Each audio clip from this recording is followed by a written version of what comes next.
한 주간의 뜨거운 이슈를 놓고 벌이는 채널들의 용호 상박 이슈 토크입니다. 잘 지내셨습니까? 네, 잘 지냈습니다. 반갑습니다. 안녕하세요. 어떻게 벌초들은 다 하셨어요? 저는 어제 마지막 했는데.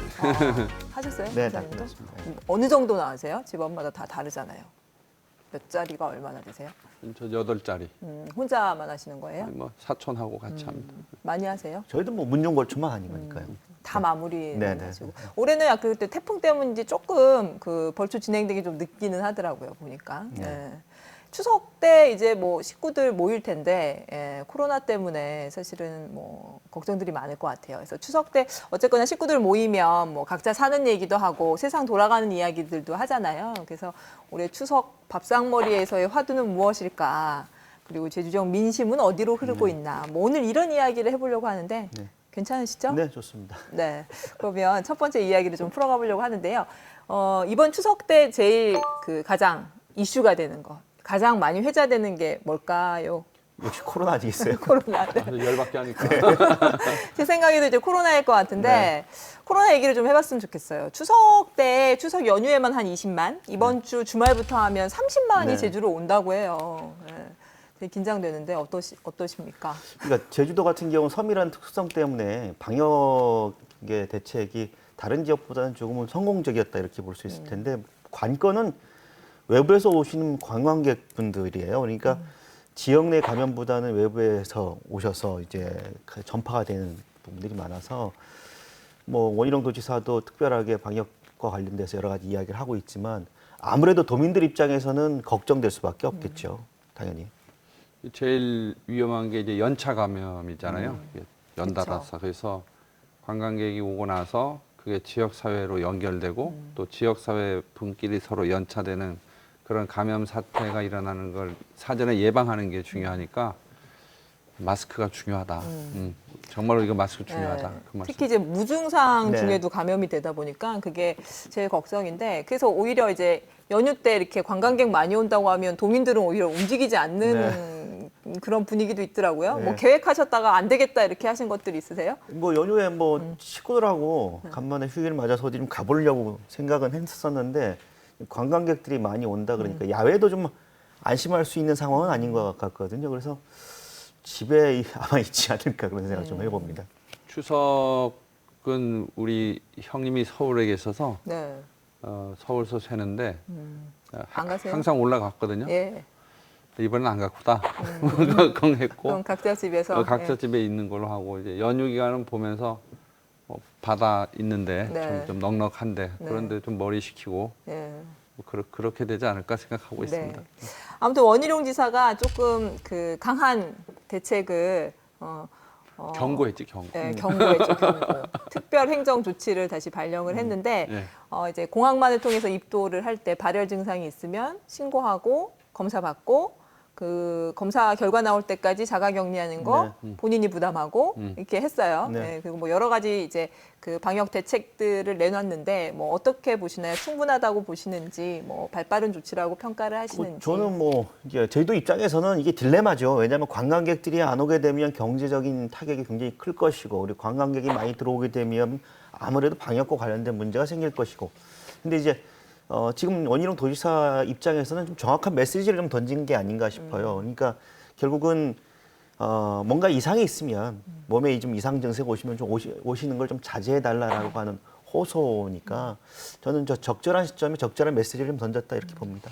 아마 좀 오시지 말라. 네. 또 대놓고 말하면 뭐 이렇게 그 치료비 공짜 아니다. 네. 뭐 이런 말씀 하고 나서 집에 가서 되게 힘들었을 거예요. 네. 왜냐하면 제주도민들은 또 경제 생활하면서 관광 산업에서 이렇게 경제 생활하는 분이 워낙 많은데 이런 위기 상황에서 그런 말을 하는 게 도배우로서는 되게 힘들겠죠.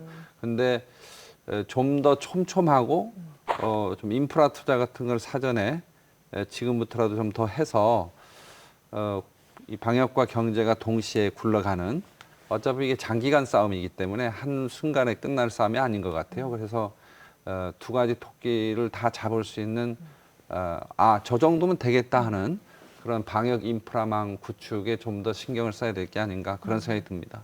아무래도 이제 그 강남 모녀 때 네. 이제 해열제 먹으면서 막 다니고 뭐 이런 부분들 몇 가지 사례가 있었기 때문에 그런 걸 염두에 두고 이제 약간 그런 발언들이 나온 것 같은데 보니까 이제 청와대 청원, 국민청원에 이제 제주에 연휴 기간에 관광객 오지 말게 해달라고 뭐 이런 청원들도 올라가긴 했더라고요. 그러니까 그런 청원이 올라간 건 지금 이 조민들이 안고 있는 불안이 네. 어느 정도인지를 그대로 보여주는 거라고 생각이 들어요. 그러니까 불안하죠. 이제 특히 이제 초등학교나 중고등학교 학부모들은 이제 겨우 그나마 그래도 물론 네. 이제 격주긴 하지만 학교를 다니기 시작했는데 이제 외부에서 관광객들이 늘어나게 되면 아무래도 위험할 수 있잖아요. 그러니까 그런 어떤 불안감의 표시라고 보는데 근데 이제 관광객이 또 안 오면 또 안 오는 대로 또 아니 실제로 예. 그 지사께서 그렇게 말씀하신 거 듣고 관광 종사하시는 분하고 대화를 하는데 네. 되게 섭섭해하는 그렇죠. 거예요. 섭섭해하겠죠. 이럴 수 있는 거냐 도지사가? 내 어? 마음을 알긴 네. 해. 제주도 경기를 이렇게 망가뜨리면 우리는 죽으란 거냐? 그러나 이제 이 두 가지 면을 동시에 해결할 수 있는 그런 좀 더 디테일한 방안들이 전 마련될 필요가 있다는 생각이 들어요. 저희 그 국민의힘에서 그 주호영 원내대표가 이제 원내대표 연설할 때 자가진단 키트를 1인당 한 15,000원 들더라고요, 한 개당. 근데 이게 우리나라에서 생산되는 제품인데 세계 10개국에 수출돼서 자가진단 키트로 쓰이고 있어요. 그래서 국민들한테 나눠주자. 저는 그런 안을 제주도에서라도 좀 먼저 한번 해보면 어떤가 하는 생각도 좀 들었습니다. 깨알 같은 정당 홍보. 근데 이제 그러겠죠. 그러니까 지금 이제 제주 같은 경우는 항만 네. 그리고 뭐 공항이나 부두 이런 곳에 대한 방역 인력과 방역 시스템을 좀 더 갖추는 게 좀 필요하다 싶고 특히 이제 외국인 유학생들 같은 경우는 이미 이제 여러 가지 검사를 통해서 사전에 미연에 방지할 수 있는 여러 가지 대책들이 있으니까 그런 부분을 좀 더 강화하는 방안들을 좀 모색하면 오지 말라라고 말하는 것도 좀 관광업계에 계신 분들에게는 섭섭한 소리이겠지만 그렇다고 무조건 와라라고 하기에도 도민들이 여전히 불안하니까 이 두 가지를 균형을 맞춘다는 게 네. 어려운 일이긴 하나 좀 묘수를 좀 찾아야겠죠. 그래서요, 이제 어차피 이게 되게 장기화되고 있고, 뭐, 추석 끝나고 나면 다시 그 한글날 이어지는 연휴가 또 있잖아요. 그래서, 좀 장기적인 관점에서 이제 방역 대책들을 어떻게 가져가야 될지, 뭐 지금 두 분 이야기하시는 거 보니까 지금까지 제주 도정이 코로나 방역과 관련해서는 꽤 잘 해왔다라고 평가를 하시는 것 같고요. 그럼 앞으로 이게 뭐 단기간에 끝날 것 같지는 않으니까 연휴 때마다 이제 관광객들이 올 수밖에 없는 뭐 해외도 못 나가고 하니까 계속 그런 상황이 반복이 될 것 같은데 좀 장기적인 관점에서 우리가 방역 대책을 좀 어떻게 해야 될까? 쪽에 의견을 주신다면 저는 그 지난 한 달이 채 안 됐는데 해외 그 기사를 봤어요. 네. 그랬더니 세계적인 체인 호텔에서 그 호텔 이름을 붙여서 그 무슨 호텔 스테이 뭐 프로그램. 우리 저 식품 회사 가면요. 안전을 그 관리하는 햇삽 규정이라는 걸 해요. 그러면 해썹이요. 예. 그러면 호텔도 방역 안전 프로그램 인증제 같은 거를 방역 인증. 도가 빨리 만들어서 제주도에 있는 호텔은 이렇게 운영이 됩니다. 그 안에서 뭐 집단 감염이나 이런 것들을 사전에 다 차단할 수 있는 준비가 되어 있습니다. 그럼 뭐 문 손잡이 뭐 닦아서 소독하는 걸 1시간만 더 한다든지 뭐 시트는 어떻게 한다든지 이런 종합적인 그 인증제도 같은 거를 좀 선도적으로 만들어서 그런 인프라를 까는데 도가 좀 과감하게 재정적 지원 같은 거 해주는 것도 하나의 방안이 재밌는 아닌가. 아이디어네요. 예, 네. 그러면 호텔 경쟁력이 올라가거든요. 예를 들면 또 전세버스 같은 프로그램도 전세버스 그냥 타면 위험하다가 아니라 전세버스 안에서 공기 순환 장치 같은 걸 어떻게 해가지고 거기에서 들어가게 되면 외부와 공기가 이렇게 순환이 돼서 감염률이 떨어지게 한다든지 그런 어떤 좀 기술적인 것들을 지금 고민해야 될 시점이 아닌가 그런 생각이 들어요. 그러니까 이제 방역이라고 하는 게 마스크, 뭐 개인의 위생 이런 부분들에 좀 의존하고 있는 측면이 많잖아요. 그러니까 어쩐데 사람이 살다 보면 피치 못하게 만날 수밖에 없고 모일 수밖에 없고 특히 제주는 관광지이기 때문에 그러면 그런 것에 대해서 개인의 어떤 방역에만 의존하기 아니라 좀 제주도에서 각종 기업이나 그리고 학교나 이런 데에 대한 방역과 관련된 지원을 좀 더 보완할 필요가 있고 그거 관련해서 예산도 좀 더 확충할 필요가 있다 이렇게 생각합니다. 제가 그 방역 관련 박람회 온라인 박람회 그 자료들을 한번 우연히 좀 봐봤어요. 그 코로나 관련해서 어떤 아이들이 나오고 있나 했더니 실내 같은 경우에는 그 공기 자체를 그 바이러스 같은 걸 잡아버리는 그런 설치를 우리 그 뭐죠 이게 공기를 깨끗하게 하는 거 뭐죠? 공기청정기요? 공기청정기 같은 개념인데 그 공기청정기 같은 개념에다가 소독하고 이게 이 바이러스를 잡는 그런 기능이 있는 설비들이 나온 게 있더라고요. 그러니까 그런 것들을 10명 이상, 뭐 20인 이상 실내 근무하는 모든 사무실에 그런 것들을 설치해서 내부에 뭐 바이러스 같은 것들이 자기도 모르는 사이 이게 자연스럽게 걸러지게 하는 그런 시설 투자 같은 것들을 좀 해볼 필요가 있다 그런 생각입니다. 아무튼 이제 코로나와 함께 가는 네. 형태의 정책 방향으로 가야 된다는 이야기신 것 같고 우리 앞서 이야기했지만 사실은 이 코로나 다음으로 뭐 연계돼서 이야기 나오는 거지만 추석 때 이제 제일 많이 나올 얘기는 아유 못 살겠다 너무 네네. 힘들다 IMF보다 더 힘들다 이 얘기일 것 같아요. 사실 그 지금 사회상 뭐 행사나 이런 것들을 정상적으로 안 되고 그렇게 하다 보니까 사실은 곳곳마다 다 힘들다는 이야기들을 하시거든요. 예, 그런 얘기를 좀 해보죠. 예. 네. 그러니까 지금 제가 얼마 전에 이제 바오젠 거리 중 근처로 해서 밤에 네. 좀 산책을 좀 나가는데 정말 사람이 없더라고요. 그리고 그 인근에 중국인 관광객을 상대로 해서 장사를 하셨던 분들, 자영업자들은 매출액이 지난해에 비하면 뭐 반토막이 이상 더 차이 난다고 그러고 그래서 종업원들도 피치 못하게 해고를 해야 될 입장이고 이렇게 얘기하니까 그러니까 실제 지금 도민들이 체감하는 경제의 지표나 수준이라고 하는 건 아까 말씀하셨지만 지금 역대 최악이 아닌가 싶은데 이제 이런 경제 상황이라면 글쎄요 더 이상 버틸 수 있는 힘이 있는 분들이 과연 몇 명이나 있을까라는 그런 생각이 좀 들어요. 위원장님 좀 최근에 이곳저곳 많이 돌아다니시면서 이야기를 들으신 것 같더라고요. 예, 그 이야기 좀 해주시죠. 대형 전세 관광버스 운영하는 업체 대표가 저 아는 지인이에요. 네. 근데 한 5일 전에 전화 와서 나 뭐 사회면 뉴스에 나올 수 있다. 나 내일 당장 어떻게 네. 안타까운 하여튼 극단적인 얘기네요. 생각만 매일 들고 이렇게 시설 투자 해놨는데 전세버스 다 사놨는데 다 올 수도 없다니까 아마 지금 제일 어려운 관광 산업의 업종이 대형 버스 업체하고 네. 여행사 같은데 그런 데는 사실은 연휴 때 관광객들 많이 와도 전혀 약간 다른 시장이잖아요. 다른 시장이죠. 시장 자체가. 거기다가 아예 올 스톱이에요. 네. 많이 와도 개별 여행객들이 개별 가는 관광객 데가 오니까. 아니니까. 그러니까 이런 시기에는 버티게 해주는 정책이 제일 중요하거든요. 그렇죠. 버티기. 그래서 예를 들면 관광버스 전세 업체들이 그 담보대출하면서 시설 담보로 해서 대출을 받았는데 한시적인 이자 같은 거라도 그 감면해주는 그러니까 지원해서 이자만 좀 대줘도 유지는 되거든요. 그런 좀 비상한 경제 정책이 좀 필요할 때가 아닌가 그런 생각이 들었습니다.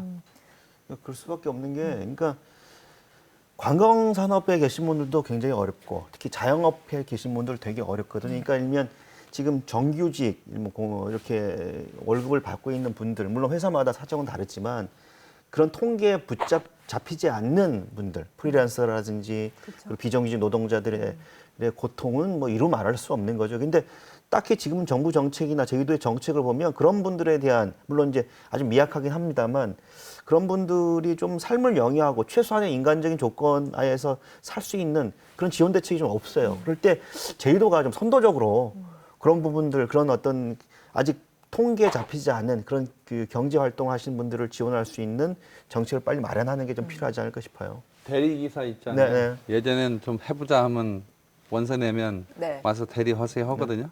이제 너무 많은가요? 네, 네. 경쟁률이 너무 치열해. 예, 너무 사람이 많이 와서 대리운전할 기회조차도 지금 거의 다 얻을 수 없는 그런 정도로 지금 유휴 노동력이 많아져 버린 거죠. 또 그러니까 대리운전 부르는 그 수요는 좀 줄었잖아요. 줄어들고 저녁 또 약속들을 취업자 안 수가 워낙 절대적으로 좀 네. 줄어들다 보니까 그래서 지금의 이 상황은 기본적으로 그 소득하고 공급하고 수요로 보면 수요가 없는 상황에서 생기는 경제 위기잖아요. 그러니까 결국 소비를 시켜줘야 되고 또 뭔가 유효 수요를 창출해줘야 되는데 그런 측면에서 경제정책의 방향을 근본적으로 바꿔야 된다 생각합니다. 예전에는 새로운 상품이나 서비스를 많이 공급을 하면 소비자들이 살 것이다 생각했는데 이미 살 여력 자체가 없기 때문에 이런 경우에는 유효 수요 자체를 만들어내는 그런 방향으로 과감한 경제 정책이 이루어져야 된다 그런 생각이 듭니다. 그러니까 장 위원장님 말씀이 굉장히 적절한 게 그러니까 지금은 돈이 없잖아요. 네. 그러면 이제 자본주의라고 하는 게 소비가 계속해서 이루어지지 않으면 자본주의 시스템이 유지될 수가 없어요. 그러니까 그래서 결국 나오는 게 뭐 기본소득에 대한 이야기, 재난지원금에 대한 이야기 나오는데 적극적으로 정부나 지방자치단체가 지금의 경제 상황에 대해서 재정을 좀 투입을 해야 될 것 같아요. 근데 왜냐하면 저희 지역 같은 경우는 저희도 전체 예산이 한 5조 원이 넘는데 지역 내 총생산 GRDP 한 20% 정도 되거든요. 그러면 제주도가 좀 더 적극적인 재정을 좀 투입해서 지금 당장 못 살겠고 좀 내일이라도 버틸 수 없다. 그리고 저 아까 얘기했지만 극단적인 선택을 매일같이 하시는 분들을 당장 살리는 그런 정책을 좀 만들어야 되지 않을까 싶어요. 아까 장 위원장님이 유효 수요 자체를 네. 늘려야 된다고 이야기하는 것도 아까 지금 김 박사님이 얘기하는 그런 맥락과 같이 하시는 같은 건가요? 뭐 거죠. 기본소득이나 이런 어떤? 근데 이제 기본소득의 전제라고 하는 게 이제 워낙 뛰어난 석학들이 하는 얘기인데 거기에 기본 전제가 이제 AI, 뭐 인공 로봇, 뭐 4차 산업혁명, 그래서 일을 다 이 사람의 노동을 대체해 버리는, 그래서 일자리가 없어지는데 성장은 계속 이루어지는, 그러면 사람들한테 나눠주는 게 낫지 않냐 이건데, 사실 아직 우리나라가 4차 산업혁명이 그렇게 진행이 되지 않고 또 그로 인해서 잃어버린 일자리 숫자가 그렇게 현실적으로 많지 않아요. 예를 들면 현대자동차나 삼성전자 이런 게 AI로 도입을 해서 뭐 10,000명의 일자리가 뭐 100명으로 줄었다든지 이런 상황은 아니기 때문에 그런 거에 대한 논의는 할 수 있지만 현재 우리가 뭐 기본소득을 도입하자 이런 건 좀 시기상조인 것 같고, 그러나 현재 코로나 위기 때문에 절대적인 소득 감소로 인해서 수요 자체가 줄어들어 버린 그런 상황을 타개하기 위한 정부의 역할, 그러니까 재정의 역할은 굉장히 중요한 때가 아닌가 그렇게 생각합니다. 그러니까 우리가 이제 효과를 봤잖아요. 1차 재난지원금 할 때 네. 그 자영업에 계신 분들 반짝 특수긴 하였지만 그래도 이 정도면 좀 숨통이 트인다라고 하는 목소리를 많이 들었는데, 그걸 이제 그 재난지원금 효과가 끝나고 나니까 다시 이제 어렵다고 하는 거 아니겠습니까? 그러니까 아까 뭐 제가 뭐 기본소득이 꼭 필요하다 아니다 이런 논쟁을 하는 게 아니라 지금 재정이 적극적으로 투입될 수 있는 부분은 직접적으로 지원을 해야 된다고요. 그러니까 예를 들면 단순하게 이자 감면이라든지 대출 기한 연장이라든지라고 하는 어떤 소극적인 정책, 물론 그것도 필요하지만 거기에서 뭐 그치지 말고 좀 더 직접적으로 재정을 좀 투입해서 실질적으로 어려움을 받고 있는 사람들이 체감할 수 있는 그런 정책이 돼야 되거든요. 그러니까 지금 단계에서는 정부나 지방자치단체가 빚을 지는 것 자체를 줄여 해서는 안 된다. 빚을 좀 지더라도 아니 국가나 지방자치단체가 빚을 지는 게 낫지 이 국민들이 빚을 지는 건 어렵잖아요. 그러니까 그런 부분들에 대한 좀 경제정책의 마인드의 전환이 좀 필요하지 않을까 싶어요. 특히 재정 확대, 네. 재정을 투입할 때는 핀셋처럼 제대로 해야 돼요. 그게 효과가 있어요. 당장 필요한 걸 제가 하나 제안을 드리면, 아까 전세버스 업체나 뭐 이렇게 시설 투자를 하는 업종들이 있잖아요. 네. 예를 들면 식당도 그 중에 하나가 될 거고, 그래서 영세 소상공인이나 자영업, 특히 전세버스 업체 같은 관광업 이런 쪽에 있는 분들의 버티는 게 중요해요. 버텨야 기회가 오잖아요. 그래서 아까 우리 김 박사님 얘기했던 것 중에 상환 기간을 연장해 주는 거 외에 반드시 이자를 탕감해 줘야 돼요. 이거 사업하다 보면요, 이자 때문에 죽어요. 그러니까 예를 들면 1년 동안 이자를 탕감해 준다 하는 정책만 해도 당장 제주도에 있는 그 자영업이나 소상공인들이 1년 동안 버티잖아요. 소득이 없어도요. 그래서 예를 들면 그 업체를 유지시키면서 다른 일을 하면서라도 버틸 수 있기 때문에 저는 내년도 예산에 소상공인, 자영업 이런 분들의 그 대출금에 대한 이자를 지원해주는 그런 정책을 한번 고려해 볼 필요가 있다. 예전에 우리 90년대 네. 농업 문제 해결한다 그러면서요, 농민들 빚 탕감 문제가 굉장히 큰 이슈가 네. 된 적이 있죠. 그때도 이자를 먼저 감면해주는 정책을 하다가 나중에 원금도 이렇게 감면해주는 정책을 했는데, 이자 감면 정책이 굉장히 큰 효과가 있는 정책입니다. 일단 말 나온 김에 그러면 제주도 재정과 관련된 얘기를 해볼게요. 예. 근데 지금 아무튼 뭐 전부 다 힘들고 그렇다 보니까 정책의 방향이 이들이 버틸 수 있게 해주는 쪽에 초점이 맞춰져야 된다는 얘기로 두 분의 의견이 좀 당장은 귀결이 되는 그런 게 것 같은데요. 필요하다는 네, 거죠. 당장은. 예. 근데 지금 내년도 제주도 예산안 올해도 힘들었는데 내년은 정말 비상이에요. 지금 뭐 도산하 기관들이라든지 의회 쪽 이야기 들어보면 지금 뭐 제주도에서 내년도 예산 뭐 보조 사업은 뭐 몇 퍼센트, 뭐 국별 실과들 뭐 운영비는 몇 퍼센트 다 삭감해라 이렇게 해서 지침을 다 주고 근데 그 삭감폭이 굉장히 지금 크거든요. 그래서 정말 이제 예산 전쟁이 벌어질 거라고 하는데 어쨌거나 단기간에 이렇게 어려운 경기를 부양을 시키려고 하면 뭐 건설 쪽에도 돈이 풀려야 되고 어쨌거나 공적 자금들이 좀 이렇게 풀려야 되는데 지금 상황은 그러기가 너무 어렵다는 거죠. 어떻게 해야 될지. 저는 이제 저희도 예산 담당하시는 분들의 마인드 자체가 좀 너무 경직된 게 아닌가 싶어요. 그러니까 예를 들면 공공기관의 운영비를 절감하는 거 물론 필요한 일이죠. 근데 중요한 건 뭐냐면 그 공공성이라고 하는 공적 예산이 어떤 분야에 투입을 될 때 사회적 비용을 훨씬 더 줄일 수 있으니 절감할 수 있냐 이런 부분들을 봐야 될 텐데 지금은 당장 내일을 기약할 수 없는 분들이 많잖아요. 그러면 그런 분들 같은 경우에는 민간 경상보조라든지 민간 위탁이라든지 여러 가지 방식으로 기존에 해왔던 사업들이 있거든요. 근데 지금 당장 그런 사업을 못 하거나 아니면 상당 부분 축소되거든요. 그렇죠. 사업 자체를 좀 줄이라는 그렇게 되면 예. 그런 사업으로 인해서 생계를 담당했거나 유지했던 분들이 당장 생계가 어려워지게 되죠. 그러면 이건 단순하게 공무원들의 어떤 탁상 행정이 아닌가 싶기도 하고 그래서 예를 들면 뭐 문화예술이라든지 특히 이제 마이스 산업 같은 경우는 거의 초토화 일부 직전이라고 그러거든요. 정말 어렵대요. 그러면 이제 이르면 그런 부분들에 대해서 공적 지원을 좀 강화하고 조금 부담스럽더라도 재정을 좀 확대하고 필요하다면 지방채를 발행해서라도 돈을 좀 투입을 해야 되는데 무조건 허리띠를 줄이자. 이 얘기는 글쎄요 좀 너무 안이한 대책이 아닌가 싶어요. 너무 손쉬운 방법이다. 네네네. 뭐 한 열흘 됐나요? 네. 그 좌남수 의장이 네. 도의 의장이 도의 개회할 때 네, 이야기했죠. 재정 확대 정책을 세입에 얘기했는데 대해서 그 좀 정확한 적극적으로 얘기입니다. 해서. 현재 도청이 인식을 굉장히 잘못하고 있어요. 그건 뭐냐면 재정이라고 하는 거는 필요한 경우에는 적자 재정도 할 수 있는 거고 필요한 경우에는 흑자 재정도 해야 되고 통상의 경우에는 균형 재정을 목표로 해야 되는데 지금은 흑자 재정, 적자 재정이 된다 손 치더라도 해야죠. 재정 확대 지출을 해야 되는 거예요. 그래서 경제를 활성화시켜서 나중에 세수가 들어오면 이 적자분을 메울 수 있는 게 정부 재정의 원리거든요. 근데 지금 코로나 위기 때문에 뭐 세수가 줄어들기 때문에 예산 자르겠다. 그건 정부의 기능을 포기하는 거예요. 그건 정말 도청의 기획예산실 파트에 있는 공무원들이 인식을 바꿔야 돼요. 이거는 뭐 교과서 중에 교과서인 거예요. 이거 갖고 고집을 피우면 그건 예산 담당할 자격 없는 분들이에요.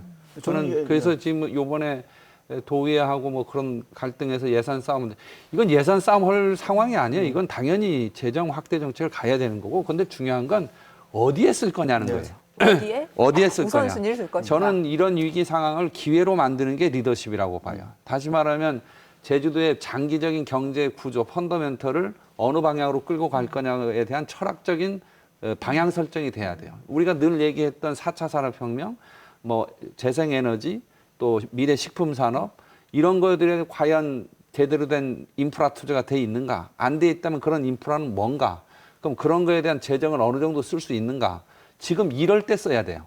이렇게 쓰면 나중에 경제 효과가 나오거든요. 그리고 실제로 그런 인프라에 대한 부분은 단기적인 효과를 내기에는 조금 굉장히 어렵기 도움 많이 때문에 돼요. 아니에요. 그렇지. 우선순위에서 조금 뒤로 가야 되는 거 아닌가 이렇게 볼 수도 있지 않을까요? 인프라 투자 부분을 그렇게 보는데 예를 들면 우리 미국의 대공황 할 때 뉴딜 정책을 할 때요. 댐 건설하고 도로 공사 물론 그렇게 그런 했죠. 인프라 시설들은 그렇지만 그런 거죠. 예. 그러니까 제주도에서 그런 인프라들이 뭐가 있는지를 찾아내야 돼요. 그게 경제의 해안 아니겠어요? 두 번째는 장기적인 인프라 투자 외에 면대면 시대에 했던 경제 정책이 있고 지금 우리 비대면 시대의 경제 정책을 해야 되는데 온라인이라고 해서 꼭 돈이 안 드는 게 아니에요. 그래서 온라인 방식의 비대면 프로그램으로 기존에 네. 있던 사업들을 전부 전환할 수 있는 아이디어를 내라 해야지 기존의 면대면 사업이 이게 코로나 때 위험하니까 이걸 삭감하고 사업을 줄이겠다. 그건 시대에 적응하는 게 아니죠. 네, 김 박사님 이야기도 좀 들어보죠. 예. 예. 네, 그러니까 뭐 좋은 말씀하셨는데 그런 거예요. 이제 예산부에서 뭐라고 했냐면 일괄적으로 30% 삭감 맞아요. 지침을 내렸어요. 네. 그래서 그걸 따르지 않으면 내년도 예산에 뭐 그 사업을 없애겠다 뭐 이런 식의 으름장을 내놨단 말이에요. 모두 40% 예, 그래서 참 돈 가진 게 아무리 유세라고 그러지만 해도 너무한다. 그 돈이 자기 돈이 아니고 자기 호주머니에서 나온 돈이 아니잖아요. 네. 그게 공적 예산이면 사회적 공공적인 예산을 어디에 쓸 것인가라고 결정하는 건 민주적인 결정 의사 수렴 과정을 통해서 도출돼야 된다고요. 근데 예를 들면 문화예술이라든지 뭐 이런 각종 사업에서 보조금 사업이라든지 면대면 사업을 못하니까 무조건 하지 말래요. 그럼 그 사업으로 인해서 경제활동을 했던 수많은 사람들은 매일같이 하루하루 극단적인 선택으로 내몰릴 수밖에 없단 말이에요. 그러면 그런 거에 대해서 공무원들이 예산 담당 공무원들이 책임을 질 겁니까? 책임 안 지잖아요. 그러니까 저는 굉장히 무책임하다. 투입될 때 된 지금은 뭐 조금은 좀 허술하다 하더라도 보조금 사업을 통해서라도 민간에 좀 지원할 수 있고 그 지원으로 사람이 당장 살 수 있다고 한다면 지원해 주는 게 맞다. 무조건 예산을 자르는 게 삭감하는 게 능사가 아니다 이렇게 봅니다. 아무튼 그럼 예산을 쓰긴 쓰는데 네. 그럼 우선순위에 어떻게 쓰느냐에 따라서 사실은 효과는 커지기도 하고 미미하기도 할 거잖아요. 이 시점에서 어떤 방향의 우선 투입이 돼야 지역 경제가 조금 우선은요. 네. 그 김동현 박사 좋은 말씀해 주셨는데 30% 일괄 삭감하겠다, 뭐 긴축 재정하겠다 이 기조를 버려야 네. 돼요. 그리고 예산부서에서는 사업부서에 다 이게 의견을 내서 네. 면대면 사업의 내용을 비대면 사업의 방향으로 바꿀 수 있는 아이디어를 내서 사업을 다 올려라. 이렇게 해야 사업이 올라오는 거예요. 그 부분은 사실은 올해 네. 하반기에 추경을 하면서 좀 그런 부분들이 일부 이루어지고는 있죠, 사실. 근데 일부 이러는데 아직 부족해요. 왜냐하면 지금 뭐 각종 민간 경상보조 같은 경우는 일부 어떤 단체들은 사업비를 이미 반납한 데도 굉장히 많거든요. 네. 그럼 그런 사업들을 무조건 반납하라라고 할 게 아니라 그 사업들을 비대면 온라인 환경에서 어떻게 방역 수칙을 지키면서 할 수 있는 방법이 뭐냐를 민과 관이 머리를 맞대야 되죠. 지금이야말로 그러한 협치가 필요할 텐데 무조건 예산 지침에서 지침을 딱 정해놓고 따라와라. 안 하면 무조건 예산 안 준다라고 하는 식의 발상은 무슨 지금 70년대도 아니고 이거 실제로 아니죠. 예산부서에서 방향을 이렇게 잡아버리면 사업부서가 아이디어를 못 내요. 못 내요. 그러니까 그 규제를 빨리 풀고 사업부서한테 창의적으로 비대면 방향의 사업으로 전환해서 사업 예산을 올려라, 계획을 올려라. 네. 그렇게 하고 실제로는 좀 더 장기적인 효과를 볼 수 있는 그런 선제적 투자를 지금 단계에서 할 게 뭐 있는지 그런 거에 대한 사업 아이디어도 찾아내야죠. 예. 오늘은 뭐 두 분이 사이가 좋으시네요. 원래 또 좋았어요. 원래 그쪽 땅에 가시면 안 되는 분이라니까. 경제와 관련해서 하나만 더 이야기를 하고 갈게요. 아까 네. 저희 내가 앞서서 강을 바꾸고 있으니까 네. 기다리죠. 앞서서 이제 그 기자랑 김찬현 기자랑 저희가 지역화폐 얘기를 잠깐 했었거든요.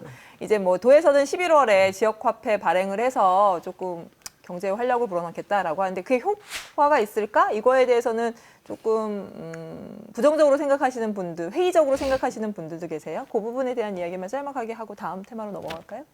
저는 뭐 일차적으로 지역화폐가 나오는 게 뭐냐면 역외 유출을 좀 막아보자라는 거잖아요. 그러니까 지역 경제 선순환 구조를 어떻게 그렇게 유지할 만들자는 것인가. 거죠. 근데 네.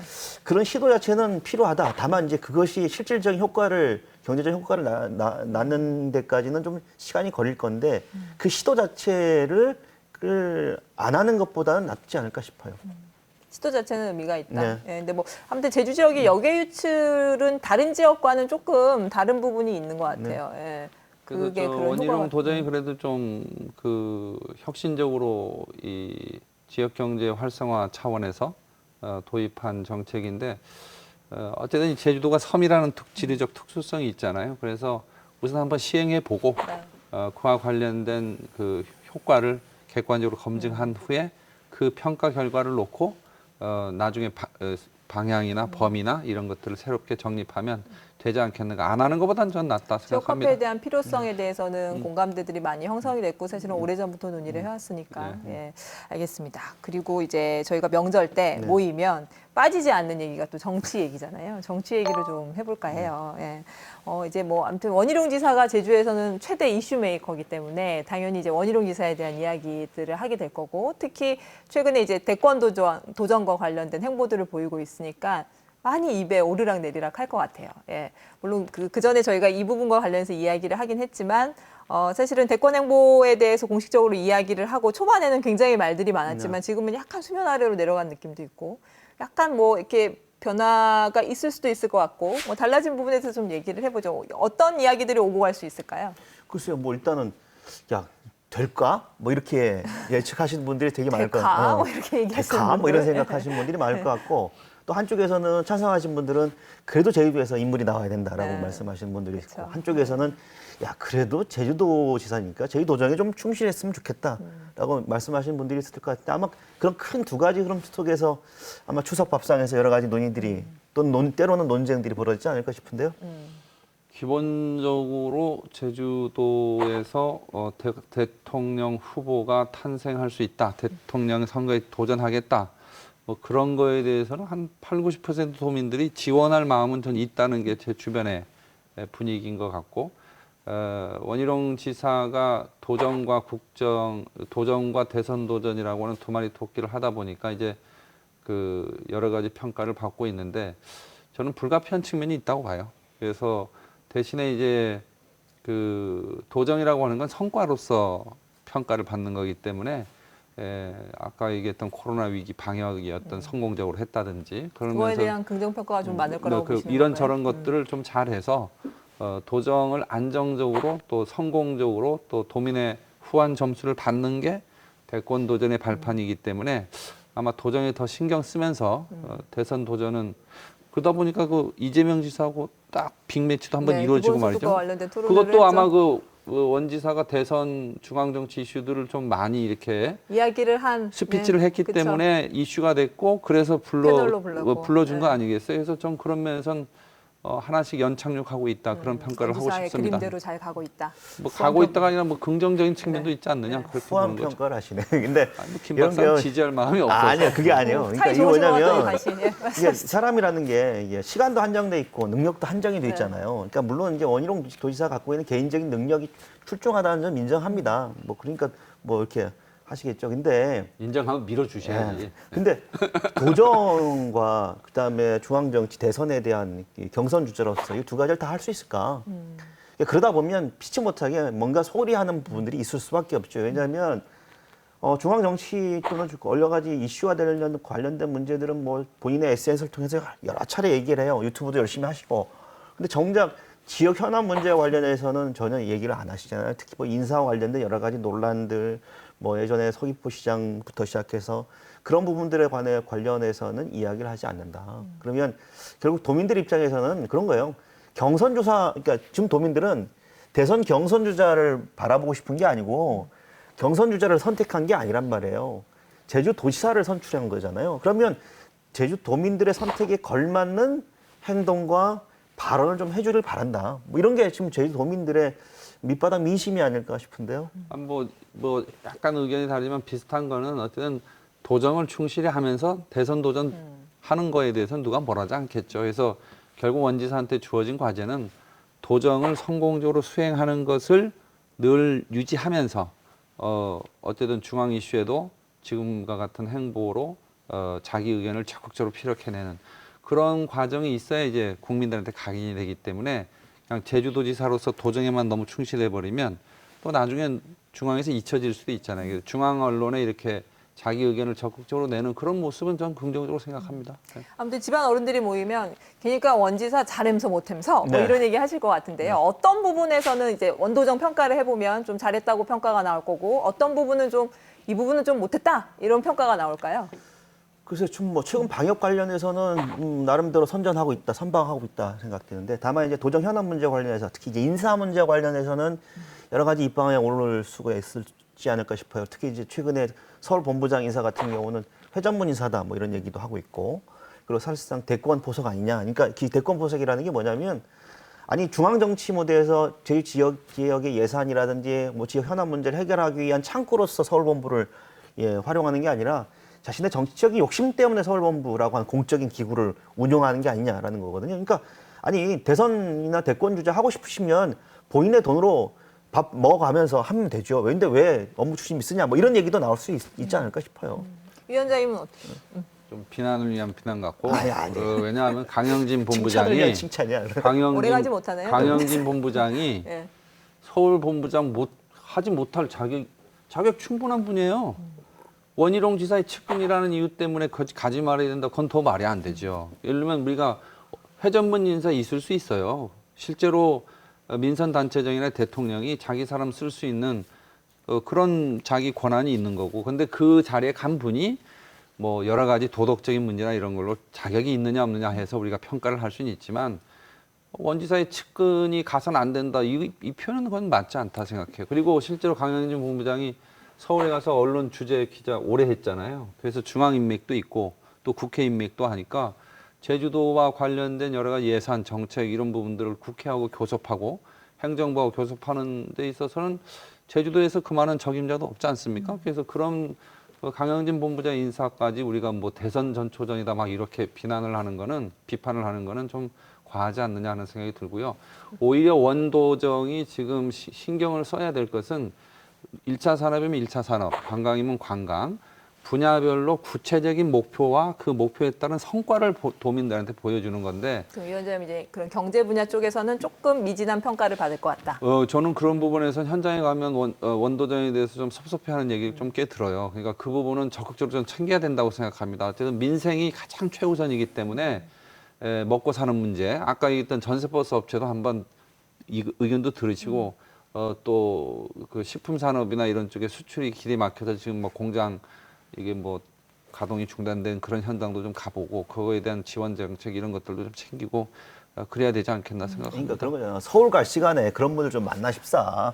예전에 봉계동 쓰레기 문제 할 때도 서울 가서 뭐 인터뷰한다고 만나지도 않았는데 매일 가셨냐고. 그런 거에 대한 문제를 제기하는 거죠. 일주일에 뭐 3일은 서울에 있고 뭐 이틀은 뭐 제주도에 있고 주말은 쉬고 그러면 한 달 내내 서울 간 것처럼 얘기하시면 안 되지. 그 원도정에 대한 평가에서 약간 부정적인 평가가 나올 만한 게 또 제2공항 문제인 것 같아요. 찬성하시는 분들은 찬성하시는 분들대로 좀 도지사가 좀 이게 강하게 좀 어필하고 이렇게 추진해야 될 거 아니냐라고 생각을 하실 거고 또 반대하시는 분들은 반대하시는 분들대로 여러 가지 이유를 대면서 좀 부정적인 평가를 할 건데 최근에 이제 그 국토부랑 제주도랑 의회가 3자 합의를 이뤘다고 내놨어요. 합의문을. 근데 이제 그 합의한 내용과 관련해서 도와 의회가 또 해석이 다르고 이러면서 또 이게 뭐 해결될 듯 하다가 다시 꼬이고 이런 문제인데 지금 그 제2공항과 관련된 어떤 도민 의견 수렴의 문제 그다음 지금 좀 달라진 상황에 대해서 얘기를 잠깐 하고 넘어가죠. 예. 이 공항과 관련해서 일단 그 3자 합의한 부분, 지금 의회와 도가 해석이 다른 거잖아요. 의회는 일단 토론회를 하고 나서 도와 우리가 이제 같이 그 부분에 의견 수렴을 하고 결론을 내는 걸로 해석을 하는 것 같고 도는 그럴 가능성을 열어두자는 거지 그렇게 하겠다는 건 아니야라고 하면서 또 이게 또 다른 갈등의 씨앗이 그런 되겠어요. 경우는요. 공동 합의 보도문을 냈느냐가 중요해요. 만나고 나서 그거를 의회는 의회대로 언론에 발표하고 도는 도대로 발표하고 그건 합의된 게 아니죠. 그 각자의 동상이몽을 한 거고. 그래서 실제로 그런 경우에는 그 공동 합의문 같은 걸 만들어서 발표했어야 되는데 그런 형식으로 나온 게 아니라고 저는 들어있기 때문에 그런 의견들이 서로 각기 다르면 지금이라도 다시 만나서 어떻게 할 거냐에 대해서 의견 조율을 하는 그런 절차가 필요하겠죠. 좀 적극적으로 자꾸 만나가지고 그럼요. 조율하는. 예. 그 뭐 언론 지상에서 뭐 저 공중전만 왜 합니까? 바로 앞에 담벼락 하나 지나면 서로 만날 수 있는 사이인데. 되게 쉬운 것 같은데 또 아니 그게 이상원 쉽지가 단장이 않아서. 만나자면 잘 만나는 사람이에요. 이상원 단장만 해결할 수 있는 문제는 아니니까. 그러니까 그런 것 같아요. 결정할 수 그러니까 있는 일면 지금 여러 가지 뭐 갈등이 있었지만 그동안 처음에는 서로 굉장히 격한 대립을 하다가 이제는 만나서 얘기도 하고 대화도 하고 라는 정도까지 왔다는 데는 저는 긍정적으로 봐요. 평가하고. 다만 이제 뭐 생각이 좀 다를 수 있겠죠. 근데 이제 우리가 이 제2공항 문제에 관련해서 이렇게 갈등이라고 하는 게 꼭 나쁜 것만 아니다. 근데 갈등이라는 건 민주주의라고 하는 체제 속에서 가장 필요하고 어찌면 겪을 수밖에 없는 과정이긴 하지만 그걸 잘 풀어내는 방법이 좀 필요할 텐데 제2공항 문제는 일단 일차적으로 원희룡 도지사가 어느 한쪽의 입장에 서 있었기 때문에 이 상대방의 의견을 제대로 듣지 않고 그리고 상대방의 의견을 불필요한 의견으로 치부했던 그런 것이 오히려 갈등을 좀 증폭시켰지 않나라는 생각이 들어서 갈등 중재의 역할보다는 심판의 역할이 아니라 선수로 뛰었던 점이 조금 이런 부분인데 지금은 조금 지금까지 다 보면 제주도는 뭐 국토부와 도의회 여러 가지 노력을 통해서 약간 좀 심판 옷을 입으려고 하는 정도까지는 좀 오지 않았나라는 생각이 들어요. 예. 위원장님 보시기엔 제2공항 도가 어떻게 갈등은 될까요? 기승전 원희룡 이렇게 되는데 그건 그렇지 않아요. 원희룡 지사가 어느 한쪽 편만 들지 않았어요. 그러니까 사업타당성 용역 보고서가 발표되고 나서 검토위원회 구성되고 또 검토위원회 재가동하고 검증의 기간 동안은 도가 협조를 했어요. 그러니까 어느 한쪽 편 든 게 아니죠. 그리고 재가동이 다 끝나고 최종적인 결정이 국토부에서 내려지니까 도에서는 그에 대해서 제2공항 추진하겠다 했던 거고 저는 그 정도의 과정을 보면서 원도정이 갈등 해결이라고 하는 측면에서 보면 모든 당사자를 다 만족시킬 수는 없지만 기본적으로 제주 제2공항이라고 하는 국책 사업에 대해서 도정이 이렇게 갖춰가야 될 어떤 프로세스들은 어느 정도 좀 갖췄다고 생각을 합니다. 단 최근에 와서 그 제주 제2공항 현재 공항 확장 가능성에 대해서 검증을 하자라고 국토부가 먼저 얘기를 해버렸잖아요. 네, 끝장 토론을 하기로 했죠. 예, 그래서 네. 저는 상당히 중앙정부가 뭔가 다른 생각하는 거 아닌가 하는 생각했어요. 그래서 혹시 그런 검증 토론을 통해서 마지막 의견 수렴을 마쳤다 이런 명분을 갖기 위한 것인지 아니면 제2공항에 대한 확장 가능성을 토론회를 열어서 정책 변경의 여지를 열어둔 건지 헷갈리거든요. 그러니까 이런 상황에서 사실 도지사가 좀 더 명확하게 제2공항의 확장 가능성이나 이런 부분에 대한 토론회가 끝나면 이제는 정책적 결단을 해야 되는 거 아니냐 하는 그런 입장을 전 내는 거는 원희룡 도지사한테 주어진 책무라고 생각하고 저라면 이제는 좀 더 제주도정이 이 부분에 대한 분명한 입장을 내서 나중에 보세요. 지금은 어려워요, 경제가. 그래서 공항이 필요 없다 뭐 이런 얘기를 많이 하시는데 나중에 또 새로운 성장이 이루어져서 제주공항이 너무 좁아서 뭔가 경제정책을 하려면 할 수가 없다. 1, 20년 후에 2, 30년 후에 또 그런 상황이 또 와요. 그때 누구 탓할 거예요. 그래서 지금의 여론, 지금의 어떤 도민의 정서, 갈등 이런 거에만 너무 신경 쓰지 말고 먼 미래를 보고 지도자다운 결단을 할 땐 해야 된다. 저는 그 말씀을 꼭 드리고 싶습니다. 명절 앞두고 웬만하면 오늘은 장애자만 안 싸우려고 그랬는데. 싸워도 그러게 돼요. 화기애애하다가 얼마 못 가요.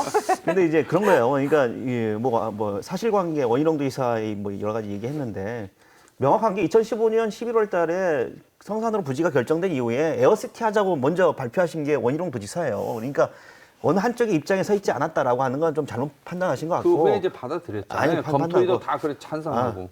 그렇게 제 말씀을 좀 들어보세요. 그런 것 같고 지금 결국은 이제 갈등이 있을 수 있단 말이에요. 그러니까 도지사는 찬성하시는 분들이 있고 반대하시는 분들이 있으면 국토부의 아무리 국책 사업을 하더라도 저희 도민들, 주민들의 의견을 정확하게 좀 전달하는 창구와 역할을 해야 될 텐데 그런 역할을 했느냐라는 거고. 그러니까 그러다 보니까 국토부의 일방적인 입장에 좀 저희도가 끌려가는 듯한 그리고 옹호한 듯한 이런 분위기가 굉장히 많았고요. 그리고 실제로 그런 여러 가지 정책적인 판단도 했던 것이고 그러면 그렇게 됐을 경우에 지금 제주 지역 현안 문제에 관련해서 결국 가장 중요한 문제인데도 불구하고 제주도가 아무런 판단이나 해결을 하려고 하는 의지를 보여주지 않는 것 아니냐. 그러니까 방임 또는 방관한 거 아니냐라는 비난으로부터는 자유로울 수 없는 거죠. 그러니까 그런 책임들은 국토부도 물론 1차적인 책임이 있지만 가장 중요한 특히 제주 지역과 관련해서는 원희룡 도지사가 책임이 크다 이렇게 말할 수밖에 없지 않을까 아무튼 싶어요. 뭐 두 분의 이야기를 들어보면 지금 타이밍에서는 도가 조금 더 적극적인 어떤 자세를 보일 필요에 대한 있고. 거는 약간 공통분모처럼 들리는데요. 그리고 저도 한 네. 말씀만 포론하면 지금의 국토부, 문재인 정부 그리고 더불어민주당 국회의원 3명 제2공항에 대한 입장 분명히 밝히십시오. 왜 도지사만 그렇게 갖고 도지사 합니까? 국회의원 3명이 180세까지는 거대 여당이 정책 결정 바꿀 수 있지 않습니까? 근데 아무런 것도 하지 않으면서 갈등 해결하겠다, 도민 의견 수렴하겠다, 매일 상투적인 얘기만 하면서 도정을 압박하는 그런 모양 책임 있는 정치전 아니라고 아니, 생각합니다. 그죠. 그러니까 도지사는 도지사로서 정치적 책임이 있고 국회의원과 대통령과 국회의원 정치적 책임이 있는 거죠. 그러니까 그 분들이 정치적 책임을 져야 되는 부분은 맞아요. 근데 국토부나 뭐 좀 민주당 현역 국회의원들이 갖고 있는 정치 책임이 적다고는 생각하지 않습니다. 다만 원희룡 도지사도 그에 맞는 정치적 책임을 져야 된다는 얘기죠. 지금의 정치 지형에서는 사실은 더 크죠. 아니, 그럼 180석 있고 아니 국토부. 그러면 이런 정치적 지형에서 도지사 힘없다 그러면 뭐야 도지사예요. 그러니까 근데 도지사도 제 역할을 해야 된다는 얘기죠. 현공항 확충과 관련된 기존 공항 확충과 관련된 끝장 토론이 이루어지고 나면 어떻게든 의견 수렴들을 하고 이제 정리를 해 나갈 건데 그 안에서 어떤 제주가 조금 더 적극적인 자세를 네. 보여야 된다는 의견 입장을 두 분이, 분명히 하자. 그 부분으로 해서 좀 마무리하고요. 어쨌건 이제 그 지사가 이제 대권 도전에 대한 입장을 표명을 하면서 벌써부터 약간 지방선거 준비로 마음이 급해지시는 분들이 일부 계실 거예요. 그래서 요거 하나만 전망하고 좀 마무리할까 하는데요. 일단 뭐 원지사가 지금은 이제 대권 도전을 해서 뭐 경선 뭐 이런 행보들을 하겠죠. 이후에 뭐 어떤 선택들을 할 건지 조금 전망을 해보고. 예. 글쎄요. 그러니까 저는 이런 생각을 해요. 그러니까 원희룡 도지사가 대권 도전 선언을 했지만 가만히 이렇게 생각해 보면 대권은 일종의 페인트고 페인트 모션이고 결국은 삼선하시려고 하는 게 아닌가라는 생각도 해봐요. 왜냐하면 지금 정치적으로는 양손에 떡을 둘 다 든 입장인데 한쪽을 먹을 수 없으면 다른 한쪽은 놓을 수가 없잖아요. 그러니까 대선 경선에 나가서 만약에 경선을 통과한다고 한다면 본인한테 굉장히 큰 정치적인 결과일 테지만 그게 안 되는 상황을 늘 염두에 둘 수밖에 없을 것 같아요. 그러면 결국은 야인이나 낭인으로서 정치적 낭인으로 있는 것보다는 제2도지사의 4번째 도전하는 게 정치적 판단일 수 있겠다. 위원장님의 전망은 어떻습니까? 전망을 하는 게 정치에서는 의미가 별로 없어요. 정치 생물이기 아니, 때문에. 추석 때는 그렇게 얘기하는 예, 게 예. 재밌어서 하는 아니, 얘기예요. 예측하고 막 얘기를 하실 거니까. 그런데 분명한 거는 원희룡 지사의 대권 도전에 대한 의지와 또 그 의지에 따른 여러 가지 행보가 분명하기 때문에 그 성과의 그 결과가 성공적이다, 성공적일 수 있다 이런 전제에서 움직이고 있잖아요. 네. 어쨌든 그 과정에서 어쨌든 큰 성과가 좀 났으면 좋겠다. 뭐 그런 정도의 전 생각을 갖고 있습니다. 네, 그러면 저희가 이제 프로그램 마무리하는 코너 깨톡 순서로 넘어갈게요. 예, 오늘 마무리하면서 두 분이 어느 분한테 깨톡을 할지 장 위원장님부터 할까요? 도민들한테. 네, 도민들에게 이게 너무나 깨톡 상투적인 날리시죠. 얘기. 이 구애인데 이건 네. 이건 3번 카메라죠. 네. 네, 3번 카메라 이렇게 보시고. 노골적으로 구애도 되는 겁니까? 이게 너무 상투적인데요. 도민 여러분 명절 때 코로나 잘 이겨냅세요. 고맙습니다. 너무 상투적이고 너무 노골적인 구애인데 네. 이러면 제가 뭐가 됩니까?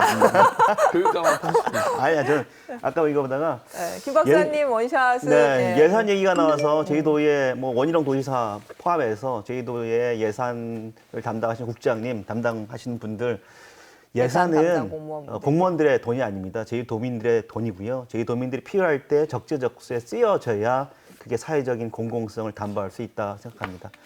이 말씀 드리겠습니다. 네, 수고하셨습니다. 두 분 아, 명절. 그렇게 길게 해도 되는 거예요? 나중에 나중에 하는 게 유리하다니까. 네, 두 분 추석 잘 보내시고요. 네, 예. 모두가 어려운 상황이지만 추석 명절 잘 보내시고요. 저는 추석 보내고 나서 다음 그 추석 뒤에 한 주 쉬고 10월 9일 금요일 저녁에 뵙겠습니다. 고맙습니다. 감사합니다. 감사합니다.